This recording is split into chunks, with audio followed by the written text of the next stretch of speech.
Hi everyone, welcome to Daily Current Affair MCQ. Today is 7th April 2025. ठीक है. Let's start from our first question.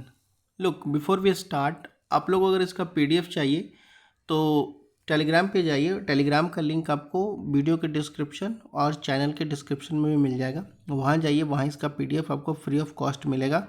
और video अच्छी लगती हो तो प्लीज़ लाइक और सब्सक्राइब कीजिए. या कोई डाउट या कोई क्वेश्चन हो तो प्लीज़ कमेंट सेक्शन में आप लोग पूछ सकते हैं.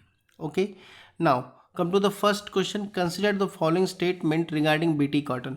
बीटी कॉटन को लेकर के कौन सा स्टेटमेंट सही है वो आपको बताना है. ओके, तो इसमें से दोनों स्टेटमेंट में से जो बीटी कॉटन को लेकर के स्टेटमेंट सही है वो आपको बताना है.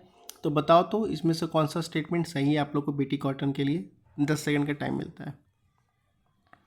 So the correct option is, आपका करेक्ट ऑप्शन क्या हो जाएगा. आपका स्टेटमेंट फर्स्ट करेक्ट है और आपका स्टेटमेंट सेकंड है जो गलत है. ओके, तो क्या हो जाएगा आपका ए ऑप्शन सही हो जाएगा. ओनली वन, कि हाँ बीटी कॉटन जो है वो जेनेटिकली मॉडिफाइड है जो कि प्रोड्यूस करता है आपका टॉक्सिन. ओके, तो ये आपका फर्स्ट स्टेटमेंट सही है, सेकंड आपका गलत है. तो करेक्ट क्या हो जाएगा आपका A only one. Okay, now move to the next question. Look, the next question is consider the following statement regarding the genetic engineering appraisal committee. ठीक है, जेनेटिक इंजीनियरिंग अप्रेजल कमेटी को लेकर के कौन सा स्टेटमेंट करेक्ट है वो आपको बताना है. ठीक है, तो बताओ इसमें से जेनेटिक इंजीनियरिंग अप्रेजल को लेकर के कौन सा स्टेटमेंट करेक्ट है. देखो, हमारा पहला स्टेटमेंट कहता है it is a statutory body functioning under the ministry of science and tech. ये कह रहा है एक स्टेटरी बॉडी है जो कि साइंस एंड टेक मिनिस्ट्री के अंडर काम करता है.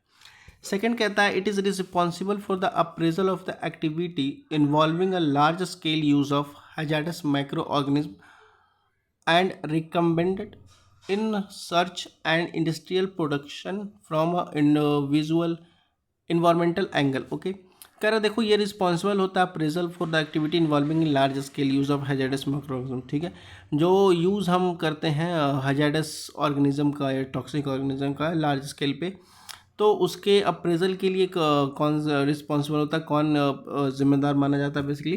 तो किसके अंडर में होता है वो, तो वो बेसिकली होता है जेनेटिक इंजीनियरिंग अप्रेजल कमेटी के अंदर. ये आपका सेकंड स्टेटमेंट कह रहा है. तो बताओ इस दोनों स्टेटमेंट में से कौन स्टेटमेंट करेक्ट है.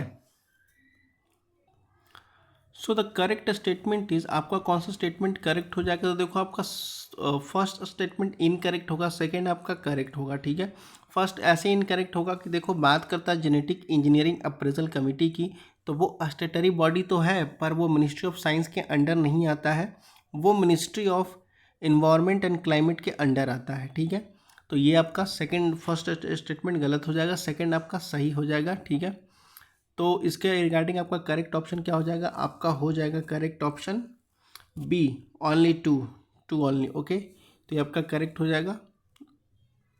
तो बीटी कॉटन को लेकर के ये हो गया हमारा आज का daily current affair MCQ. That's all. अगर कोई क्वेश्चन या कोई क्वेरी हो तो आप लोग कमेंट सेक्शन में पूछ सकते हो. तब तक पढ़ते लिखते रहो. जय हिंद.